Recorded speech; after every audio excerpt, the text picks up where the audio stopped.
Hey everybody, it's your Uncle Seth and Paul. Actually, it's Uncle Paul and Seth for Everything Money. Welcome back in, guys. We welcome you in, as always, all over the world. And our beautiful patrons, you know I love you, baby. Today we're talking about Berkshire Hathaway. Paul, Warren Buffett sounds a lot like Jimmy Buffett. There might be some people confused out there. How does Jimmy Buffett spell his last name? I thought the same way, 2 F's and 2 T's. Is it the same way? Maybe I'm wrong, but anywho, Berkshire Hathaway has been wildly requested in our Patreon group. Has it? Yes, I think so, Don. Yes, for sure. Yeah, since the letter came out. Yes. I released a letter to the Patreon group and said, guys, you should read this. And I've read every one of his letters in history. I've read from like the 1955 or something like that. What Paul's talking about is Warren Buffett releases his annual letter sort of addressing his shareholders. He's so influential, Paul, the markets react to it. If he thinks signs are great, there's a reaction and vice versa. This year he doubled down on always bet on America. He feels great about where we're going. But go on. He still has a huge cash pile. And that should be what you take away from everything he's doing. He has a huge cash pile because he doesn't see good places to put money right now. Mm-hmm. That's a very, very important thing, because when people tell me they think I'm wrong, but I said, hey, how do you think Warren Buffett is? Best investor of all time. Well, he has a lot of money sitting around that he could easily deploy into stocks, but he's not for a reason, because he doesn't find good stocks at reasonable prices. So let me back this up. Warren Buffett is the CEO of Berkshire Hathaway. This is a holdings company, which for normal people, Paul, I was always confused about. They wholly own Geico, Duracell, Dairy Queen, Lubrizol, Fruit of the Loom, among many others. I think there's like 85 companies plus stocks they own. Okay, yes, you know of course. What Berkshire Hathaway was originally? Go on. I'm asking you, do you know what it was originally? No clue. It was a textile mill in Maine, I believe. Yeah, so he bought this company, Berkshire Hathaway. Founded in 1839. He bought it and he actually calls it one of his worst investments because it took so much capital. And eventually he had a bunch of partnerships together, merged them into one, the Buffett partnership, limited partnership, and then put them under Berkshire Hathaway. And had, I think, the original stock price that he had when he bought the company was $7. $7 whole dollars? Look at it right now. Yeah. $377. My son wants a stock. $377,000. $1,000. My 100. What did I say? 377,000. Yeah, 377,000. Yeah. You said 377 originally. I'm all over the place today. Here's the key with all this, folks. They have an average annual growth, what I found in my research, Paul, of 19%, where the market is somewhere around 9.5%. They're 20%. This is for he discloses his numbers. They've done 20% a year after taxes versus 10.2% a year before taxes. And this is since 1965, folks. So, Paul, this guy is like your Lord and Savior. You love everything this guy does. Not everything. You love his mindset. So in the 2020 letter, he highlights what Berkshire did. And some of their mistakes, Paul. Did you read it? I did. They have an enormous stake in Apple. They call it one of their family jewels. They own 5.4%, $110 billion worth of Apple stock. One of his mistakes, he wrote, is they had an $11 billion write-down, which I was asking you what that means in 2020. Basically, this company, Precision Cast Parts. It's a aircraft and industrial parts maker. Now, Paul, you know, I sell my product, DGF, to Berkshire Hathaway's aviation division. They buy some of this stuff. And I think that's a big part of their space, something like that. Go ahead. Well, anyway, he basically said that they overpaid. This company last year, because no one was flying, they actually slashed 40% of their staff, their workers. Wow. And so he had an $11 billion write-down. He basically says it was one of the biggest mistakes. The company still exists. So what is a write-down? Okay, so write-down is very simple. I'm going to get into a little bit of accounting here, but I'm going to try to explain it in regular terms. If you buy a company, people think that means you expense it. You don't get to expense it. If you, like, for example, if your company makes $100 million in a year in revenue and it spends $70 million, left over is $30 million, right? If you buy a $10 million company, you don't get to expense it and all of a sudden make 20 million bucks. That is not allowed. You have to put it on your balance sheet as a $10 million fixed asset. To keep it simple, a $10 million asset. So it's never expense. But what a write-down is let's say you fast forward a few years and you go, oh crap, we overpaid. It's actually worth $6 million. You get to write off $4 million off the value of the company off your books. I didn't know that. Yes. It's a non-cash expense in the year it happens usually, but there's a cash expense, not expense, there's a cash hit to you in the cash flow statement in the investing section. So you get to write off that value of the company as a one-time hit. That is basically what it is. It's hey, I overpaid, I'm dumb, this was bad, I overpaid, the company's actually worth $11 billion less, $11 billion write-off. That's it. Most shockingly, Paul, in his letter, he describes how Berkshire Hathaway bought back 5% of their own stocks, and they're actually getting some criticism. From whom? Your best friend. This might not be correct, but I heard the name Elizabeth Warren. Oh my God. So maybe we don't know. Let me look this up, but just anything. By the way, you don't know about my rant I did this morning on LinkedIn. I'd rather not. You probably don't want to see my rant. So regardless, folks, here's what we're going to do. What did Elizabeth Warren say?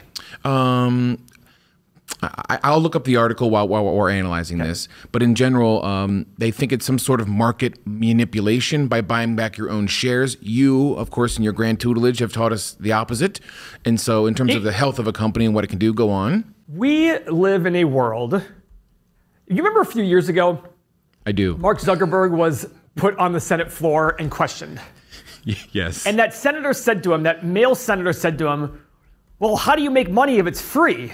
And Mark Zuckerberg's like, what do you mean? He's like, well, it doesn't cost any money to join, so how do you make money? And he's like, Senator, we sell ads. Like, we have people manipulating your mind. Elizabeth Warren out there is sitting there saying things to make you feel like I hate Warren Buffett. Elizabeth Warren rips stock buybacks as nothing but paper manipulation in an interview she had. It can be, but it doesn't necessarily mean it is. It's essentially the company investing their money. She calls it a poor use of excess corporate profits that could instead be reinvested in a business or workers, which is hilarious because by buying back shares is you're giving your shareholders more investment, more value in the company. So this is all part of the, and I guarantee if you ask a bunch of left-leaning people if they agree, they would agree with her. Yeah. The issue is, it's not your money, Elizabeth. Warren Buffett is an allocator of capital. If he doesn't see any other places out there to invest his money, it's not his responsibility in life to guarantee people income. I see, Paul. His responsibility is to his investors. And I'll be honest with you, Warren Buffett deserves that criticism because he agrees with Elizabeth Warren on so many other issues that she's 100% wrong on. So Warren Buffett, suck it. Suck it. You deserve that. But I look at this saying, this is a complete inaccuracy. Your job as a CEO is to allocate your cash and your capital properly. Mm-hmm. It isn't to go employ people just for the sake of employing people. Your job is to allocate your capital. If you have excess cash and you believe, this is the big thing, that your shares are undervalued, you should buy back your shares and reward your shareholders who've stuck with you and are dealing with a lower value of the stock. So when Warren Buffett's buying his shares back, one of the things he says is, and he's right, most American CEOs buy back their shares when the stocks are going up. You're taking the words right out of his mouth. Well, yeah, because first I read it, but I've already known he's always said that. Yeah, go on. I know what I've always said about buybacks. Buybacks aren't always a good thing. They're only good. You have to look at buying back your shares as you investing in another company. Would you invest when the values are low or the values are high? You want to invest when the values are low relative to the price. When the price is low relative to the value. That's all Warren Buffett's doing here. He's sitting here saying, listen, I think our shares are undervalued, so I'm going to reward those investors who have been with us for a long time by buying back shares. Yeah, Elizabeth Warren, it sounds quite embarrassing, Paul, when you explain it like that. She argued the stock repurchases do nothing to improve the quality of the business or the goods and services it produces. That is accurate. That's accurate. That's accurate. Quote, they got a little fluff and buff in their stock. And how did they do that? By taking their excess cash and saying, geez, we can't figure out anything to do with the cash. We're not going to give it back to our investors. But they are, in a way, giving back their investors by doing it. But go ahead. We're going to make an investment decision we're going to make a decision that the only investment in America that makes sense is to buy back our own stock, which you would argue is correct, right? I would argue that Warren Buffett needs to move the needle.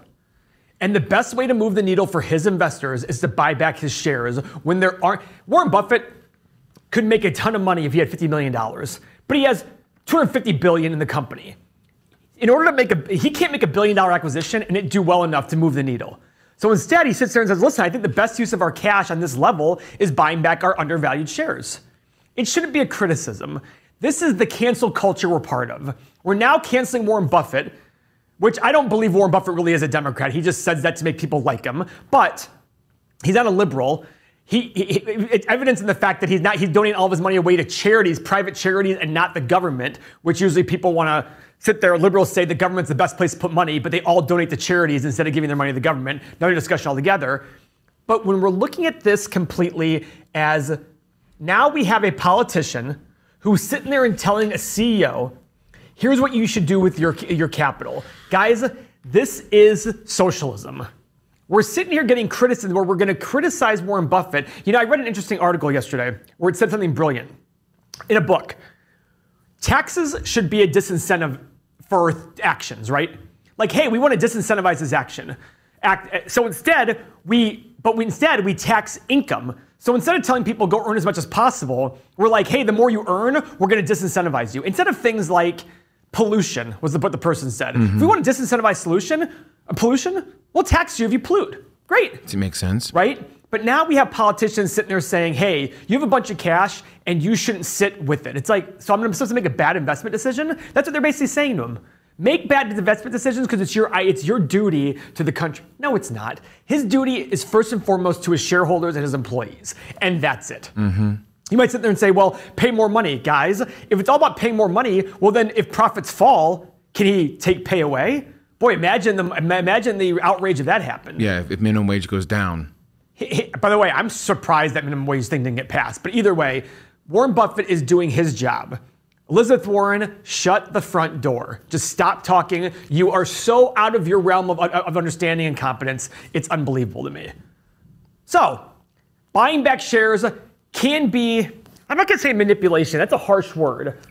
I would never consider it manipulation. What I consider it is a lot of CEOs do it at the wrong time, which is a bad use of funds that investors, I'd rather you give the investors money back to the investors as opposed to buying your shares back at high prices. I've always said, when your stock is overpriced, sell. Make acquisitions with it. Go sell more shares and make acquisitions with it. Yeah. Because you're giving them expensive shares and it's easy to get it. But when your stock is underpriced, you should not be making acquisitions. You should be buying your shares back. No difference. So in the end, we're going to look at the Berkshire Hathaway. Hopefully Don is not going to cut to my camera angle while I'm picking my nose. But we're going to look at Berkshire Hathaway. We're going to use our 8-pillar analysis to see the financial health of this company, which I'm certain, Paul, is pretty damn good. Wouldn't you say? Probably. Do you want to pull up Y charts? Yeah, I will pull up Y charts. The only reason we're not using our Everything Money software quite yet is in beta testing. And so we're going to use Y charts, go back to good old Y charts. Well, I'll be honest with you. For some reason, the data's not coming in. I think it's because their ticker symbol. Oh, yeah. It's a little odd. It's got a dot in it. But guys, this is not a typo. This is actually the share price right here. This is not a typo. 370. Now, Seth, most people will have. Seth's laughing because Tim came in and the microphone's hot. If you heard that noise, folks out there, just one of our producers just walked in and started eating a bag of M&Ms right next to a microphone. The future CEO of Everything Money. So, yeah, swishy pants. Okay, Paul, keep going. I'm sorry. Why does Warren Buffett never had a stock split? Why is that? I don't know. So, look at the volume here. You see these, usually when we see a day chart, it's like this, right? Yes. It's very, fluid line, all that stuff. This one's very abbreviated. Why? The average volume on this company is like 80 shares a day or something crazy like that. Because it's $377,000. Who has the money for $377,000, right? You said you used to own this company? I used to own a few shares of this. But he's never had a stock split because he doesn't want that manipulation. He doesn't want it to be day traded or heavily anything done against it or for it by market manipulators. He wants long-term investors. And he says, hey, if you're willing to spend this kind of money on a share of my company, it means you're long-term. That's what he cares about.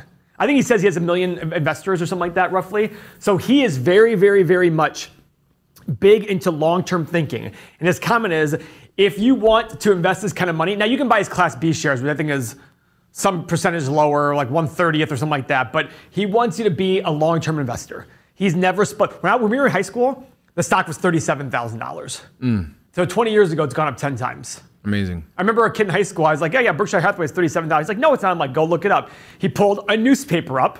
Right. He was like, oh my God. I go, I told you. It was $37,000. So the whole point I'm trying to make is he's very big on long-term orientation. Everybody out there would sit there and say, yes, I care about long-term investing. No. You're nothing compared to this guy. Nothing. I wonder if even I am. I think I am, but I'm not as good at about buying prices as they fall on individual companies more than the market. If the market's falling, I have no problem doing it. But guys, this guy's incredible. So anyways, let's go to the 8 pillars. Yeah, what is the market cap for Berkshire Hathaway?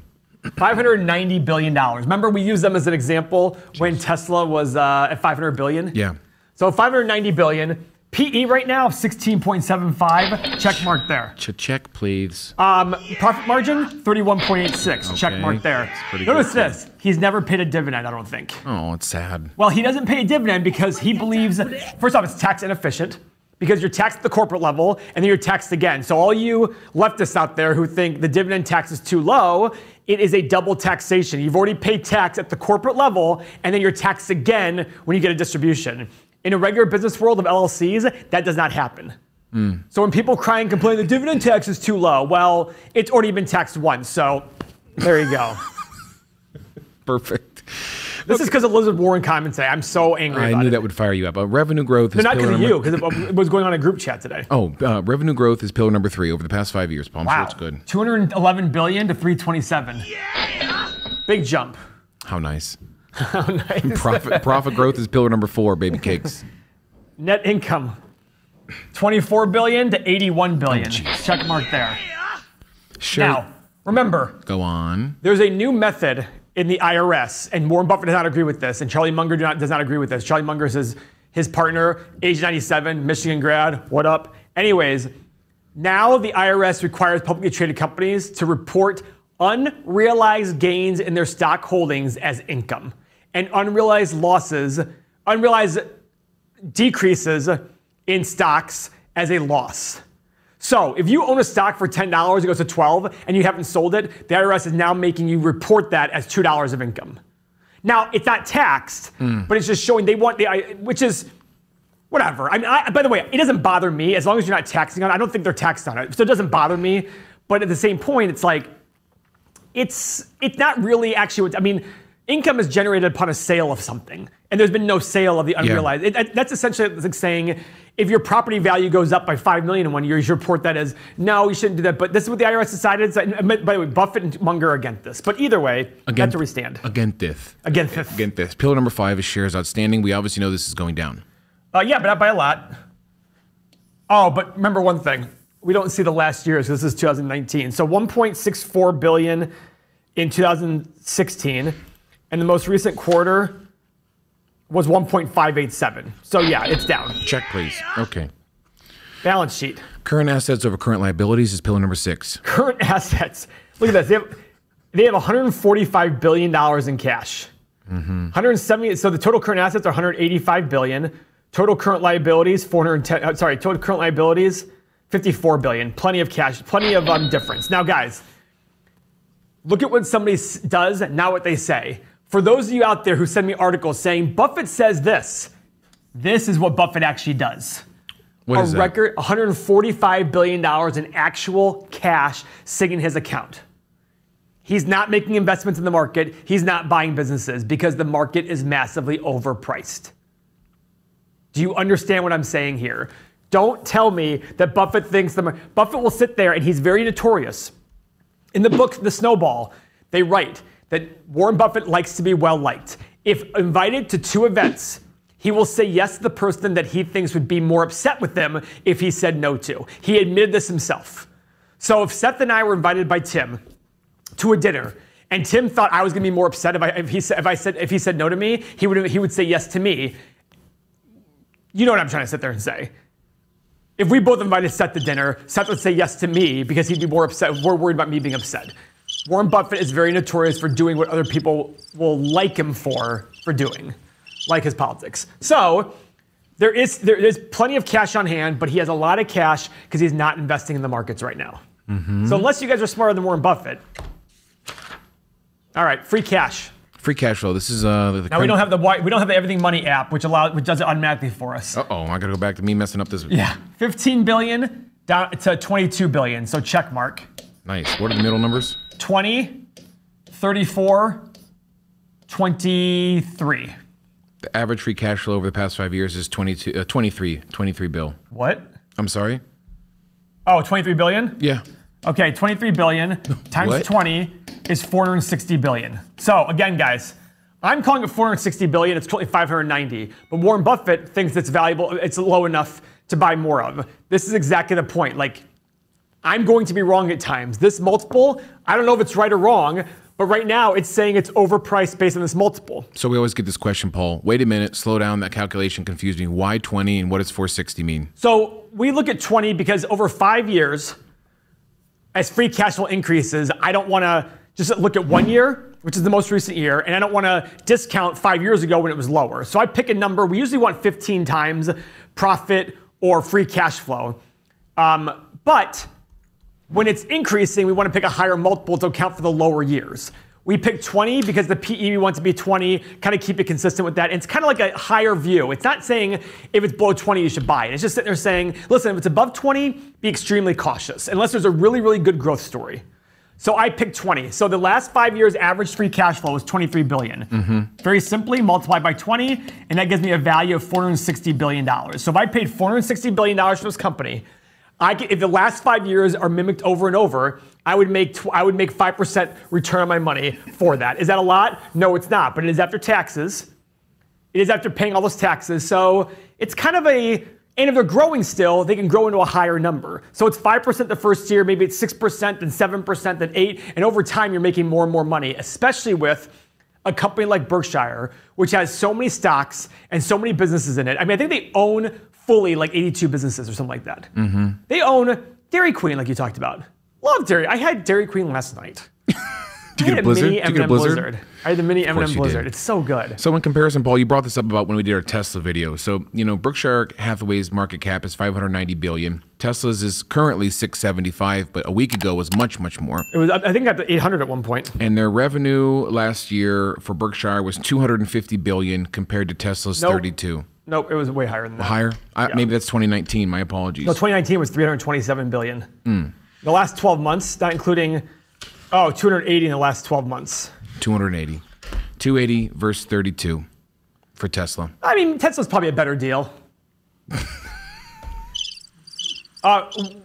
Berkshire Hathaway made more in profit than after taxes than Tesla made in revenue. But you should probably pay more for Tesla because it's a growth story. Is there a crickets out there? I'm doing all the sound effects. I mean, it's absolutely ridiculous. Final take on Berkshire. I think when the market falls, this company will fall with it. And if you're fortunate enough to be able to afford these shares, please do it. But, I mean, I'd be impressed if anybody watching this can really afford. Somebody asked me in the Patreon. By the way, we're in the Patreon. We'll have more about the Patreon later. Our Patreon's growing like crazy, Seth. Yesterday was the first day of the month, and we got 26 signups, I think. Come on, I didn't even see. Oh, yeah, it's insane. It's going awesome. It's going gangbusters. So somebody asked me, would I be better off investing in Berkshire as a more, listen, I didn't hate the idea. I was like, well, if you can afford those shares, I mean, it's 82. And I think the thing I like about Berkshire, I never believed this, Seth, until my views of money changed. Go on. Warren Buffett's goal is to bring people into Berkshire to run the company that don't want a lot of money in life. They're happy not making $1 billion. They're happy making $5 or $10 million a year and being very well compensated in a great environment. These guys are after the investors doing well. They think about the investors first and foremost. Their money is invested along with the investors. This is a totally different mindset here. If you're fortunate enough to afford these, but look at one thing though. What has the stock done versus the S&P since 2010? Do you think you'll get a share just for S's and giggles? Well, I've already had the shares, and I just feel like I can do better than that. So the stock was the low of 111,000 October 2011. So it's tripled 3.5 times in 10 years. All right, what's the market done? I think more than that. So, I mean, the stock itself has done pretty well. Let's compare it to the S&P right now, actually. Can we do that here? What the? Normalized change. Pretty much in tune for the last 10 years. Now, the S&P is also giving you dividends, so it's actually done better than Berkshire Hathaway, because SPY Trust, This return doesn't include dividends on this one right here. And the Berkshire Hathaway's never paid a dividend, so they're pretty much in check, but you've made more money in S&P. But if you look at history, Berkshire Hathaway does better during down times than during good times. That's our final take on Berkshire Hathaway, an amazing company, amazing CEO, great story. I know, Paul, you love it. I was eager to deliver some of the news, some of the research we did together here. I like your take on all this. You want to see this one? Go on. Going back to the history. Look at that. Going back to March 2000 to February 1993, Berkshire has done 3,200% almost versus 782. Again, before dividends.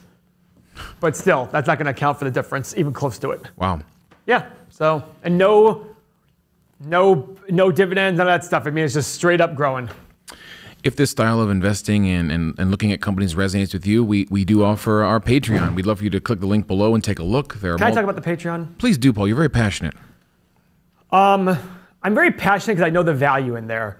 We are creating software like white charts that's going to keep getting better and better. Just what we currently have alone, and there's only 2 parts of 10 that are going to be created. The 2 parts right now are worth $40 or $50 a month. If you just compare it to what you have to go out there and pay to get the financials, this is an unbelievable value, and the price is only going to go up the longer and longer you wait. Let me cut you off right there, Paul, because some people don't even know what Patreon is. I mean, obviously you would join our community, our Discord community, but in comparison to some other top YouTubers out there, some of them for their top package, $100 a month, you get 1 Zoom chat with someone and access to a Discord channel. You do get access to our amazing Discord community. We do fireside chats. Uncensored YouTube videos for our patrons alone, where we talk directly to you for 90 minutes. But the caveat to all this, Paul, is the software you're getting, the software to analyze these companies. Keep going. So we are actually one of the fastest growing Patreons when I looked at the data. In terms of revenue, we're probably in the top 100 now. This thing is for real, but the difference is we're not just asking for a handout. When Seth came to me and said, Paul, we got to do Patreon, I said, absolutely not. I'm not asking for a handout. Came back to me, Paul, I'm not, and I said to him, Seth, if we can give them something in return. And I was like, oh, wait, what if we gave them the software as our compensate? And it's skyrocketed. I'm telling you right now, the lowest level was 8, then 12, then 13, and pretty soon it's going to be $14. Whatever level you sign up for, you're going to be stuck in that level. You'll be paying, even if that lowest level goes to 40, you're still paying your base level, plus a couple increases as years go on to account for our costs going up. Our $100 level sold out very quickly. Now it's $250. Our $25 level is now $49. Guys, if you're serious about investing and learning about investing, you're going to get so much access to us. I'm bringing Tim on board because he's an absolutely brilliant software developer. Not himself, he manages the team. And we're going to make this app news, momentum, day trading, charts, everything you can possibly imagine for your personal finance. I'm telling you, they know me. I'm not a salesperson. You see this passion because I realize what a good value it is. And we've had people, it's just unbelievable. We've literally had people say to us, this has changed my life. Yeah. And we get it on a regular, not just 1 or 2 people have said it. We get it on a regular basis. Yeah, we have 1,130 patrons now, or 1,120, and it's only growing. And our goal is to get a lot higher, but the earlier and earlier you sign up, the locked-in price is what you get. So please don't be foolish. It's only right now, you might be on this and be $14 a month. When I tell you it's worth it, if you have a $10,000 portfolio, all day long it's worth it. If you have a $0 portfolio, all day long it's worth it, because the things you're going to learn when you finally do start to invest are going to be amazing. We have people changing their lives in little as 6 months, Paul, learning how to invest. 6 months? We've only been here for 3 months. I guess you're right, Paul. It's only been 3 months. I mean, like how to invest, what to invest in. Our friend John Thiesing is running contracts on options and puts, something I never thought I'd do my whole life. And so you're teaching me this as well. So anyway, that's our shtick on Patreon. Give it a look. If you're finally ready and you're serious about investing, give it a look. Tickle that thumbs up, as we always ask. If this is the first time you've watched a video, subscribe. We love you. And we thank you for watching, Paul. Great analysis. I love you. Thank you very much. See you.